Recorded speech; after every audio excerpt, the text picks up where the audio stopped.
ભાઈ મારે મરી જવું છે, મારે જીવવું જ નથી. શું થયું ભાઈ? મારી ગર્લફ્રેન્ડ પૂજા જો ને 4 દિવસથી મેસેજ ના રિપ્લાય નથી કરતી, એટલે મારે મરી જવું છે. એ તો કઈ કામમાં છે. એલા કામમાં ક્યાંય નહીં હોય કે ગામમાં સેટિંગ થઈ ગયું છે કોઈ બીજા હારે, હવે તો મારે મરી જ જવું છે. પણ એમાં મરી થોડું જવા ભાઈ. ત્યાં પત્રીથી મારો હાથ કાપી નાખું.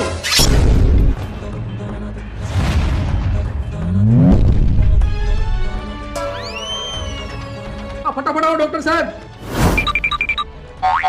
છાતીમાં કઈ નથી થયું, મારા ભાઈબંધે એના હાથમાં પતરી મારી લીધી છે. સારું થયું તમે વેલા દવાખાને આવતા રહ્યા. વાતુના વડા નથી કરવા, ફટાફટ મારા ભાઈબંધને બચાવો, મરવા ઉપર છે. હવે ખોટી ઉતાવળ કરવામાં જે થવાનું હતું થઈ ગયું. હું આવડો મોટો અહીંયા ઊભો હોઉં ને, મારો ભાઈબંધ બચી તો જાય ને. આ ઈ બચી જાય છે પણ એના હાથમાં એને પતરી કેમ મારી ઈ કે આની ગર્લફ્રેન્ડ એને આને રિપ્લાય નહોતી આપતી, એટલે એના હાથમાં પતરી મારી નસ કાપી નાખી છે. આ તો ઈ છોકરીને કે ને રિપ્લે આપે.